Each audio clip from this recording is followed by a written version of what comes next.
വാട്സപ്പും ഫേസ്ബുക്കും സോഷ്യൽ മീഡിയകളും ഇമെയിലും ജിമെയിലും ഒക്കെ ചർച്ച ചെയ്യപ്പെടുന്ന ഒരു കാലം. പക്ഷേ ഇതൊക്കെ വളരെ ഭംഗിയായി ഇതിന്റെ ദൂഷ്യഫലങ്ങളും ഇതിന്റെ സൈഡ് എഫക്റ്റും ഇതിന്റെ പാർശ്വഫലങ്ങളൊക്കെ അല്ലാഹുവിന്റെ ഹബീബ് സല്ലല്ലാഹു അലൈഹി വസല്ലം ഒരുപാട് വർഷം മുമ്പേ നമ്മെ അറിയിച്ചു പോയതാണ്. ഒക്കെ എല്ലാ വിഷയങ്ങളും നമ്മൾക്ക് ഹദീസുകളിലും ഖുർആനുകളിലും അടിസ്ഥാനമാക്കി നമ്മൾക്ക് മനസ്സിലാക്കാൻ പറ്റും. നമ്മൾ ആദ്യം ഈ മീഡിയകളും ഈ വിഷയങ്ങളൊക്കെ ചർച്ച ചെയ്യുമ്പോൾ ആദ്യം നമ്മൾ ശ്രദ്ധിക്കേണ്ട ഒരു ആയത്ത്, ഈ വിഷയത്തിന്റെ അകക്കാമ്പിതാണ്, ഈ വിഷയത്തിന്റെ രത്ന ചുരുക്കം ഇതാണ്. ഇതിൽ നിന്നാണ് ഇത് വൈഡ് സ്പ്രെഡ് ആവുന്നത്, എല്ലാ മേഖലകളിലേക്കും സ്പ്രെഡ് ആവുന്നത്. അല്ലാഹു പരിശുദ്ധ ഖുർആനിൽ പറയുന്നു, ബിസ്മില്ലാഹിർ റഹ്മാനിർ റഹീം, വബ്തഗി ഫീമാ ആതാകല്ലാഹു ദാറൽ ആഖിറ വലാ തൻസ നസീബക മിനദ് ദുനിയ വഅഹ്സിൻ കമാ അഹ്സനല്ലാഹു ഇലൈക ولا تبغ الفساد في الأرض إن الله لا يحب المفسدين. ഫേസ്ബുക്കും വാട്സപ്പും ഒക്കെ ഉപയോഗിക്കുന്ന ആളുകൾ ഈ ഒരു ആയത്ത് കാണാതെ പോവരുത്. അല്ലാഹു പരിശുദ്ധമായ ഖുർആനിൽ ഖാറൂനിനെ കുറിച്ച് പറയുന്ന രംഗമാണിത്. ബിസ്മില്ലാഹിർ റഹ്മാനിർ റഹീം, വബ്തഗി ഫീമാ ആതാകല്ലാഹു ദാറൽ ആഖിറ. അല്ലാഹു നമ്മൾക്ക് എന്ത് നൽകിയാലും അതിൽ നിന്ന് നമ്മൾ ആഗ്രഹിക്കേണ്ടത് ആഖിറത്തിലെ ജീവിതത്തിലെ വിജയമാണ്. അല്ലാഹു എന്ത് നൽകിയാലും, ലോകത്തുള്ള എല്ലാ സൗകര്യങ്ങളും സമ്പത്തും എല്ലാം അല്ലാഹു നമ്മൾക്ക് നൽകിയാൽ നമ്മൾ അതുകൊണ്ട് ലക്ഷ്യമാക്കേണ്ടത് ആഖിറത്തിൽ എങ്ങനെ വിജയിക്കാമെന്നാണ്. ഒരു മൊബൈൽ ഫോൺ നമ്മുടെ കൈകളിൽ ലഭിച്ചാൽ, ഒരു മൊബൈൽ ഫോൺ നമ്മുടെ കൈകളിലേക്ക് ലഭിച്ചാൽ, ഒരു വാഹനം നമ്മുടെ കൈകളിലേക്ക് ലഭിച്ചാൽ, ഒരു ബിസിനസ് സാമ്രാജ്യം നമ്മൾ പടുത്തുയർത്തിയാൽ, നമ്മുടെ കൈകളിലേക്ക് ലഭിക്കുന്ന എല്ലാ അനുഗ്രഹങ്ങളും ആ അനുഗ്രഹങ്ങൾ കൊണ്ട് നമ്മൾ ആഗ്രഹിക്കേണ്ടത് എങ്ങനെ നാളെ മഹ്ശറയിൽ വിജയിക്കാമെന്നാണ്. അതാണ് അല്ലാഹു പരിശുദ്ധ ഖുർആനിൽ നമ്മെ പഠിപ്പിക്കുന്നത്. അതാണ് അല്ലാഹുവിന്റെ ഹബീബായ മുത്ത് റസൂലുള്ളാഹി സ്വല്ലല്ലാഹു അലൈഹി വസല്ലം പരിശുദ്ധ ഖുർആനിൽ നമ്മെ പഠിപ്പിക്കുന്നത്. വബ്തഗി, നിങ്ങൾ ആഗ്രഹിക്കണേ, നിങ്ങൾ കൊതിക്കണേ, ഫീമാ ആതാകല്ലാഹു ദാറൽ ആഖിറ. അല്ലാഹു നിങ്ങൾക്ക് എന്ത് നൽകിയാലും അതിൽ നിന്ന് നിങ്ങൾ കൊതിക്കേണ്ടത് അദ്ദാറൽ ആഖിറ, ആഖിറത്തിൽ എങ്ങനെ വിജയിക്കുമെന്നാണ്. ഏത് വിഷയമാണെങ്കിലും അത് തന്നെയാണ്. ഒരു ബൈക്ക് വാങ്ങി, ഇതുകൊണ്ട് ആഖിറത്തിൽ എങ്ങനെ രക്ഷപ്പെടാൻ പറ്റും? ഒരു വണ്ടി വാങ്ങി, കാറ് വാങ്ങി, ഇതുകൊണ്ട് നാളെ ആഖിറത്തിൽ എങ്ങനെ രക്ഷപ്പെടാൻ പറ്റും? അതാണ് നമ്മൾ ആലോചിക്കേണ്ടത്. അതാണല്ലോ പരിശുദ്ധ റസൂലുള്ളാഹി സ്വല്ലല്ലാഹു അലൈഹി വസല്ലം അവനെ കുറിച്ചാണല്ലോ ബുദ്ധിമാൻ എന്ന് പറഞ്ഞത്. അൽ കയ്യിസു മൻ ദാന നഫ്സഹു വഅമില ലിമാ ബഅദൽ മൗത്ത്. ബുദ്ധിമാൻ എന്ന് പറഞ്ഞാൽ മൻ ദാന നഫ്സ, സ്വന്തം ശരീരത്തെ നിയന്ത്രിക്കുന്നവനാണ് ബുദ്ധിമാൻ എന്ന് പറഞ്ഞാൽ. വഅമില ലിമാ ബഅദൽ മൗത്ത്, മരണശേഷം എങ്ങനെ രക്ഷപ്പെടാൻ പറ്റുമെന്ന് ആലോചിക്കുന്നവനാണ് ബുദ്ധിമാൻ. ഏത് വിഷയമാണെങ്കിലും ഇതുകൊണ്ട് എനിക്ക് ഖബറിൽ എങ്ങനെ രക്ഷപ്പെടാൻ പറ്റും, ഇതുകൊണ്ട് നാളെ മഹ്ശറയിൽ എങ്ങനെ വിജയിക്കാൻ പറ്റും, ഇതാരാലോചിക്കുന്നത് അവനാണ് ബുദ്ധിമാൻ. അല്ലാത്തവനോ അൽ കയ്യിസു മൻ ദാന നഫ്സഹു വഅമില ലിമാ ബഅദൽ മൗത്ത്.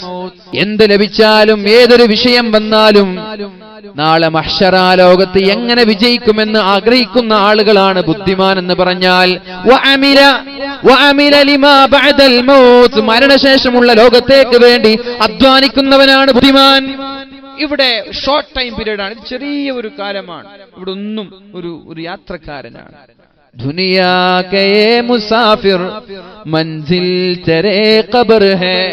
ഓ ദുനിയാവിലെ യാത്രക്കാരാ, നീ പോകേണ്ടത് ഖബറിലേക്കാണ്, നിന്റെ വീട് ഖബറിലാണ്. മഹാനായ ഇബ്നുൽ ഖയ്യിം റളിയല്ലാഹു അൻഹു പറയുകയാണ്, ഉമ്മമാരുടെ ഗർഭപാത്രത്തിൽ നിന്ന് ഭൂമി ലോകത്തേക്ക് കാലെടുത്ത് വെച്ചത് മുതൽ നമ്മളെല്ലാവരും യാത്രക്കാരാണ്. നമ്മുടെ യാത്ര തുടങ്ങിയിരിക്കുകയാണ്. ഉമ്മമാരുടെ ഗർഭപാത്രത്തിൽ നിന്ന് ഭൂമിയിലേക്ക് കാലെടുത്തു വെച്ച ആ ദിവസം മുതൽ നമ്മളെല്ലാവരും യാത്രക്കാരാണ്. യാത്രയുടെ ഡെസ്റ്റിനേഷൻ ഏതാണ് നമ്മുടെ ലക്ഷ്യസ്ഥാനം ഏതാണ്? ആ ലക്ഷ്യസ്ഥാനമാണ് ഖബർ എന്നുള്ളത്. നമ്മൾ ദുബായിലേക്ക് പോകുമ്പോ 3000 കിലോമീറ്റർ താണ്ടണം. നമ്മുടെ ഡെസ്റ്റിനേഷൻ ദുബായ് ആണ്. സൗദി ആണെങ്കിൽ സൗദിയാണ്. ഈ യാത്രക്ക് അവിടെ എത്തിയ യാത്ര കഴിഞ്ഞു. പക്ഷേ നമ്മുടെ യാത്ര, ഇതിന്റെ ഡെസ്റ്റിനേഷൻ ഖബറാണ്. നമ്മളൊക്കെ യാത്രക്കാരാണ്. ആ യാത്രയിലേക്കുള്ള ഓരോ കിലോമീറ്ററുകളാണ് നമ്മുടെ പകലുകളും നമ്മുടെ രാത്രികളും. നമ്മൾ മനസ്സിലാക്കണം, ഖബറിലേക്കുള്ള യാത്രയുടെ കിലോമീറ്ററുകളാണ് നമ്മുടെ രാത്രിയും നമ്മുടെ പകലുകളും ഒക്കെ. ഒരു രാത്രി കഴിയുമ്പോൾ നമ്മൾ ആലോചിക്കണേ, ഖബറിലേക്കുള്ള കിലോമീറ്റർ അടുത്തു എന്നാണ്. മംഗലാപുരം പോവുകയാണ് ഫ്ലൈറ്റ് പിടിക്കാൻ വേണ്ടി. അങ്ങനെ പോകുമ്പോൾ കുമ്പളയിലെത്തുമ്പോൾ നമ്മൾ ആലോചിക്കാറുണ്ടല്ലോ, മാഷാ അല്ലാഹ് കുമ്പളെത്തിയല്ലോ, ഇനി അല്പമല്ലേയുള്ളൂ. അതുപോലെയാണ് ഓരോ മനുഷ്യന്റെ ഓരോ ദിവസങ്ങളും. ഇന്ന് രാത്രി കഴിയുന്നതോടുകൂടി നമ്മൾ ആലോചിക്കേണ്ട വിഷയമാണ്, ഖബറിലേക്കുള്ള ഒരു വഴി ഒരു ദിവസം അടുത്തുപോയല്ലോ, ഖബറിലേക്കുള്ള ഒരു കിലോമീറ്റർ അടുത്തുപോയല്ലോ എന്ന് ആലോചിക്കുകയാണ് നമ്മൾ വേണ്ടതെന്ന് മഹാനായ ഇബ്നുൽ ഖയ്യിം റളിയല്ലാഹു അൻഹു നമ്മോട് പഠിപ്പിക്കുന്നുണ്ട്. വൽആജിസു, വിഡ്ഢി എന്ന് പറഞ്ഞാൽ ആരാ? വിഡ്ഢി എന്ന് പറഞ്ഞാൽ ആരാ? മന്നത്ബഅ നഫ്സഹു ഹവാഹാ, സ്വന്തം ശരീരം എന്താണോ പറയുന്നത് അതുപോലെ ജീവിക്കുന്നവനാണ് വിഡ്ഢി എന്ന് പറഞ്ഞാൽ. ശരീരം പറയുന്നത് കേൾക്കുന്നവൻ വിഡ്ഢിയാണ്. വതമന്നാ അലല്ലാഹിൽ അമാനി, എന്നിട്ടവൻ പ്രതീക്ഷിക്കുക അല്ലാഹു എനിക്ക് പുറത്തു തരുമെന്ന്. എന്നിട്ടവൻ കൊതിക്കുക നാളെ സ്വർഗീയ ലോകത്ത് ഞാൻ വിജയിക്കുമെന്ന്. ഇവിടെ ഒന്നും ചെയ്തിട്ടില്ല. വിലപ്പെട്ട സമയങ്ങളൊക്കെ അനാവശ്യ കാര്യങ്ങൾക്ക് വേണ്ടി ചെലവഴിച്ചു. അള്ളാഹുവിനെ കുറിച്ച് ഓർക്കാനോ അള്ളാഹുവിന് വേണ്ടി സമയം കണ്ടെത്താനോ നാളെ ഖബറിലേക്ക് വേണ്ടി സമയം കണ്ടെത്താനോ നമ്മൾ തയ്യാറായിട്ടില്ല. അങ്ങനെയുള്ള ആളുകളാണ് വിഡ്ഢി.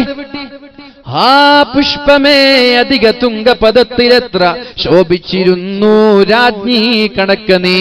നമ്മുടെ വീടിന്റെ മലർവാടിയുള്ള മനോഹരമായ പുഷ്പമൊന്ന് തൊട്ടുനോക്കി, ആ പുഷ്പമേ എന്തോ ഒരു സൗന്ദര്യമാണ് നിനക്ക് എന്ന് പറഞ്ഞ് ആളുകളെല്ലാം കടന്നു വന്ന് ഒന്ന് മണപ്പിക്കുകയും ഒന്ന് തൊട്ടുനോക്കുകയും ഒന്ന് ചുംബിക്കുകയും ചെയ്യാറുണ്ടല്ലോ. അതുപോലെയാണ് ഒരു മനുഷ്യന്റെ ജീവിതം എന്ന് പറഞ്ഞാൽ. പക്ഷേ 2 ദിവസം കഴിഞ്ഞു അതേ മലർവാടിയിലേക്ക്, അതേ പൂന്തോട്ടത്തിലേക്ക് ഏതെങ്കിലും ഒരാൾ ആ ഒരു പുഷ്പത്തിന്റെ മണം, ആ ഒരു മണം ആസ്വദിക്കാൻ വേണ്ടി കടന്നു വന്നാൽ ആ പുഷ്പം അവിടെ ഉണ്ടാവില്ല. അത് താഴെ കരിഞ്ഞു വീണു പോയിരിക്കുകയാണ്. വീണപൂവിൽ കുമാരനാശാൻ നൽകുന്നത് വളരെ മഹത്തായ ആശയമാണ്. ആ പുഷ്പമേ അധിക തുങ്കപദത്തിലെത്ര ശോഭിച്ചിരുന്നു രാജ്ഞി കണക്ക നീ. എത്ര മനോഹരമായിട്ടാണ് നീ അവിടെ പ്രശോഭിച്ചു നിന്നിരുന്നത്. എത്ര ആളുകളാണ് നിന്നെ കാണാൻ വന്നത്. എത്ര ആളുകളാണ് നിന്നെ തൊട്ട് മണത്തു നോക്കിയത്. എന്തോ ഒരു സൗന്ദര്യമായിരുന്നു. എത്ര ആളുകളാണ് നിന്റെ മുന്നിൽ നിന്ന് സെൽഫി എടുത്തത്. പക്ഷേ 2 ദിവസമാകുമ്പോഴേക്കും വാടിക്കരിഞ്ഞു നിലത്തു വീണു. പിന്നെ ആർക്കും ആ പുഷ്പത്തെ ആവശ്യമില്ലല്ലോ. ആഹ് ക്യാ യേ റിയാസേ ദഹ്ർ മേ ഹം ക്യാ ഗയാ. ഈ ദുനിയാവെന്ന പൂന്തോട്ടത്തിൽ നമ്മുടെ കഥകളും അത്ര തന്നെയാണ്. ഈ ദുനിയാവ് ഒരു പൂങ്കാവനമാണ്, ഇതൊരു പൂന്തോട്ടമാണ്. അവിടുത്തെ പുഷ്പങ്ങളാണ് നമ്മളൊക്കെ. ആ പുഷ്പം കരിഞ്ഞു പോയതുപോലെ നമ്മളും നാളെ കരിഞ്ഞു പോവേണ്ടവരാണ്. അത് ചിന്തിക്കുന്നവനാണ് ബുദ്ധിമാനെന്ന് പരിശുദ്ധ റസൂലുള്ളാഹി സല്ലല്ലാഹു അലൈഹി വസല്ലം. അതാണ് അല്ലാഹു തആല പരിശുദ്ധ ഖുർആനിൽ പറഞ്ഞത്. വബ്തഗി, നിങ്ങൾ ആഗ്രഹിക്കണേ, ഫീമാ ആതാകല്ലാഹ്, അല്ലാഹു നിങ്ങൾക്ക് എന്ത് നൽകിയാലും അതിൽ നിന്ന് നിങ്ങൾ കൊതിക്കേണ്ടത് അദ്ദാറൽ ആഖിറ, അന്തിമ വിജയമാണ്. എങ്ങനെ ഖബറിൽ രക്ഷപ്പെടാൻ പറ്റുമെന്നാണ്, എങ്ങനെ മഹ്ശറയിൽ രക്ഷപ്പെടാൻ പറ്റുമെന്നാണ്. വലാ തൻസ നസീബക മിനദ് ദുനിയാ, ദുനിയാവിൽ അല്ലാഹു നമ്മൾക്ക് നൽകിയ അനുഗ്രഹങ്ങളെ ഒരു കാരണവശാലും മറന്നുപോവല്ല, മറക്കാൻ പാടില്ല. ഒരു iPhone 6 വാങ്ങി, അൽഹംദുലില്ലാഹ്. അതുവേണ്ടി അള്ളാഹുവിന് വേണ്ടി നന്മ ചെയ്യാൻ ഉപയോഗിക്കണം. ഒരു വണ്ടി വാങ്ങി, ഒരു കാറ് വാങ്ങി, ഒരു ബൈക്ക് വാങ്ങി, സിനിമ കാണാൻ വേണ്ടിയല്ല ആ ബൈക്ക് നമ്മൾ ഉപയോഗിക്കേണ്ടത്. ഏതെങ്കിലും കലാലയങ്ങളിൽ നിന്ന് വൈകുന്നേരങ്ങളിൽ നിന്ന് നമ്മുടെ പെൺകുട്ടികൾ വീട്ടിലേക്ക് വരുമ്പോ അവരുടെ വായ നോക്കാൻ പോവാനല്ല നമ്മുടെ ബൈക്കുകളും നമ്മുടെ വാഹനങ്ങളും ഉപയോഗിക്കേണ്ടത്.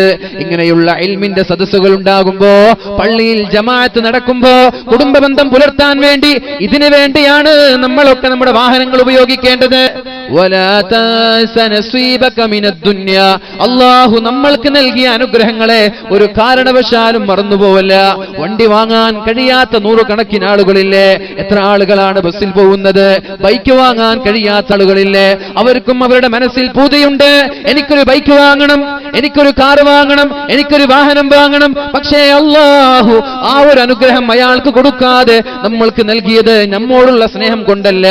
ആദ്യമായി മനസ്സിലാക്കേണ്ടത് ഇന്നല്ലാഹ യുഅതിൽ ഇൽമ ഇന്നല്ലാഹ യുഅതിൽ മാല ലിമൻ അഹബ്ബ വലിമൻ ലം യുഹിബ്ബ്. അല്ലാഹു ഒരാൾക്ക് സമ്പത്ത് നൽകുന്നത് കണ്ടാൽ അയാളോട് സ്നേഹമുള്ളത് കൊണ്ട് നൽകിയതാണെന്ന് തെറ്റിദ്ധരിക്കല്ല. അല്ലാഹു മുതൽ നൽകുന്നത് കാണുമ്പോ അല്ലാഹുവിന് അയാളോട് ഇഷ്ടമാണെന്ന് തെറ്റിദ്ധരിക്കണ്ട. ഇന്നല്ലാഹ, നിശ്ചയമായിട്ടും അല്ലാഹു തആല യുഅതിൽ മാല, സമ്പത്ത് നൽകും ആർക്കൊക്കെ? ലിമൻ അഹബ്ബ വലിമൻ ലം യുഹിബ്ബ്. അല്ലാഹുവിന് ഇഷ്ടമില്ലാത്ത ആളുകൾക്കും അല്ലാഹുവിന് ഇഷ്ടമുള്ള ആളുകൾക്കും അല്ലാഹു സമ്പത്ത് നൽകും. അല്ലേ? നമ്മുടെ നാടിന്റെ മുതലാളിമാരെ നോക്കിയേ. ലോകത്തിലെ ഏറ്റവും അറിയപ്പെട്ട മുതലാളിമാര്, ഏറ്റവും വലിയ സമ്പന്നരായ ആളുകൾ, അവർക്ക് മുസ്ലിമീങ്ങളാണോ? ഇന്ന് വരെ അള്ളാഹുവിനൊരു സുജൂദ് പോലും ചെയ്യാത്ത ആളുകൾക്കല്ലേ അള്ളാഹു ഒരുപാട് മുതൽ നൽകിയത്. അതുകൊണ്ട് മുതൽ കാണുമ്പോ അള്ളാഹു അയാൾ അനുഗ്രഹിച്ചു എന്ന് തോന്നണ്ട. വണ്ടിയുടെ വലുപ്പം കാണുമ്പോ, അതുപോലെ നമ്മുടെ ബൈക്കുകളോ, ഒരാളുടെ സാമ്പത്തിക അഭിവൃദ്ധി കണ്ടിട്ട് ഒരാളും തെറ്റിദ്ധരിക്കല്ല. അള്ളാഹു അയാൾക്ക് സാമ്പത്തിക ശേഷി നൽകിയത് അള്ളാഹുവിന് ഇഷ്ടമുള്ളത് കൊണ്ടാണെന്ന്. അങ്ങനെയല്ല, അള്ളാഹു രണ്ടു പേർക്കും സമ്പത്ത് നൽകും. പക്ഷേ അള്ളാഹു ദീന് നൽകുന്നത് ലിമൻ അഹബ്ബ, അവൻ ഇഷ്ടപ്പെട്ട ആളുകൾക്ക് മാത്രമേ അള്ളാഹു ദീന് നൽകുകയുള്ളൂ. ദീനിയായി ജീവിക്കാൻ ഒരാൾക്ക് സാധിക്കുന്നുണ്ടോ? അയാൾ അള്ളാഹു ഇഷ്ടമാണ്. അള്ളാഹു ഒരാളെ ദീനിയായിട്ടൊരാളെ കാണുന്നുണ്ടോ? അയാൾ അള്ളാഹുവിന് ഇഷ്ടമാണ്. ഒരാൾ ഇൽമ പഠിക്കാൻ വേണ്ടി ഒരു വഴിയിലേക്ക് പ്രവേശിച്ചാൽ അയാൾക്ക് സ്വർഗ്ഗത്തിലേക്കുള്ള വഴി അള്ളാഹു എളുപ്പമാക്കുമെന്ന് പരിശുദ്ധ റസൂലുള്ളാഹി സ്വല്ലല്ലാഹു അലൈഹി വസല്ലം. അള്ളാഹുവിന് ഒരാളെ ഇഷ്ടമായാൽ അയാൾ അള്ളാഹു ആലിമീങ്ങളാക്കുമെന്ന് മുഹമ്മദുർ റസൂലുള്ളാഹി സ്വല്ലല്ലാഹു അലൈഹി വസല്ലം. അള്ളാഹുവിന് ഇഷ്ടമുള്ള ആളുകളെ അള്ളാഹു ആലിമീങ്ങളാക്കും, അള്ളാഹു ഫുഖഹാക്കളാക്കും എന്ന് പരിശുദ്ധ റസൂലുള്ളാഹ്. അതുകൊണ്ട് സമ്പത്ത്, വീടിന്റെ വലുപ്പം, ഇതൊന്നും കണ്ടിട്ട് ഒരാൾ അളക്കണ്ട. അതല്ല, ഇഷ്ടമുള്ള ആൾക്കും കൊടുക്കും, ഇഷ്ടമില്ലാത്ത ആളുകൾക്കും കൊടുക്കും. പക്ഷെ ദീനിയായി ജീവിക്കാൻ നമ്മൾക്ക് അവസരമുണ്ടോ? വലിയ ഭാഗ്യവാന്മാരാണ്. അള്ളാഹു നമ്മൾക്കത് നിലനിർത്തിരുമാറാവട്ടെ. അല്ലാഹു തആല പറയുകയാണ്, വലാ തൻസ നസീബക മിനദ്ദുനിയാ, അല്ലാഹുവാണ് ഇതൊക്കെ നൽകുന്നത്, നമ്മൾ ഉണ്ടാക്കിയതല്ല. അങ്ങനെ തോന്നുന്നുണ്ടോ ഇതൊക്കെ നമ്മൾ ഉണ്ടാക്കിയതാണെന്ന്? അല്ല. അല്ലാഹു പറയാണ്, വആഫിഖൂ മിമ്മാ റസഖ്നാകും മിൻ ഖബ്ൽ അൻ യഅതിയ അഹദകുമുൽ മൗത്ത് فيقول رب لولا أخرتني إلى أجل قريب فأتصدق وأكن من الصالحين. എൻ്റെ എല്ലാ സഹോദര സഹോദരിമാരോടും പറയാനുള്ളത്, വഅൻഫിഖൂ മിമ്മാ റസഖ്നാകും, അല്ലാഹു നമ്മൾക്ക് നൽകിയ ഏതൊരു കാര്യമാണെങ്കിലും അല്ലാഹു നൽകിയതാണ്, നമ്മൾ ഉണ്ടാക്കിയതല്ല. അപ്പൊ ഞാൻ രാവിലെ മുതൽ വൈകുന്നേരം വരെ ഷോപ്പിലിരിക്കുന്നതോ ശരിയാ? നീ ഷോപ്പിലിരുന്നത് കൊണ്ട് കച്ചവടം ഉണ്ടാവോ? ഇല്ല, അത് അല്ലാഹു തരണം. അപ്പൊ ഞാൻ ഗൾഫിലേക്ക് യാത്ര പോകുന്നതോ, നീ ഗൾഫിലേക്ക് പോയത് കൊണ്ട് പൈസ ഉണ്ടാവോ? എത്ര ആളുകൾ ഷോപ്പിലിരിക്കുന്നുണ്ട്, എന്നിട്ട് ഒരു മാസം കൊണ്ട് ഷോപ്പ് പൂട്ടുന്നുണ്ട്. എത്ര ആളുകൾ ഗൾഫിൽ പോയി ഒരു ജോലിയില്ലാതെ തിരിച്ചു വരുന്നുണ്ട്. ഇതൊക്കെ റബ്ബിന്റെ നിയന്ത്രണത്തിലാണ്. അല്ലാഹുവാണ് ഇതൊക്കെ നൽകുന്നത്. ആ ഒരു ബോധം നമ്മൾക്ക് ഉണ്ടാവണം.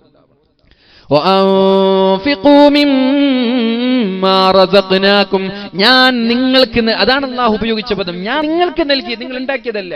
കാറൂൻ പറഞ്ഞു ഞാൻ ഉണ്ടാക്കിയതാണ്, അതുകൊണ്ട് കാറൂനെ അല്ലാഹു ജീവനോടെ വിഴുങ്ങിക്കളഞ്ഞു. നമ്മൾ പറഞ്ഞ നമ്മളെയും വിഴുങ്ങും.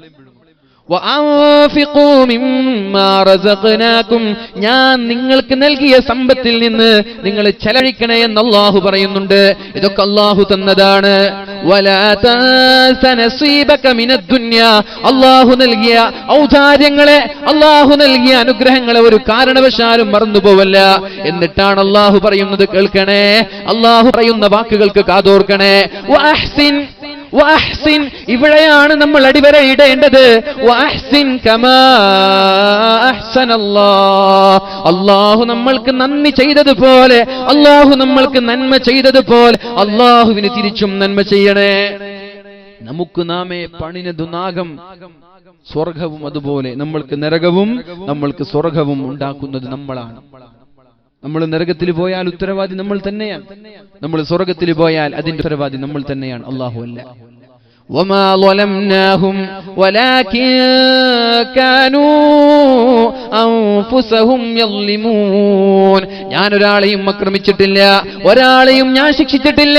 ശിക്ഷ അവരെ ചോദിച്ചു വാങ്ങിയതാണ്. അവർക്ക് ചിന്തിക്കാനും ആലോചിക്കാനും നന്മ ചെയ്യാനും ഞാൻ ഭൂമിയിൽ അവസരം നൽകിയിട്ട് ബോധമില്ലാതെ നടന്നതുകൊണ്ട് അവർ തന്നെ നരകത്തെ ചോദിച്ചു വാങ്ങിയതല്ലേ. അവലം നുഅമ്മിരുകും മാ യതദക്കറു ഫീമാ തദക്കർ. അല്ലാഹു നാളെ മഹ്ശറ വൻസഭയിൽ ചോദിക്കുന്നുണ്ട്, നിങ്ങൾക്ക് ഞാൻ ആയുസ് തന്നിട്ടില്ലേ? അവലം നുഅമ്മിരുകും, നിങ്ങൾക്ക് ഞാൻ ആയുസ് തന്നിട്ടില്ലേ? എന്തിനുള്ള ആയുസ്?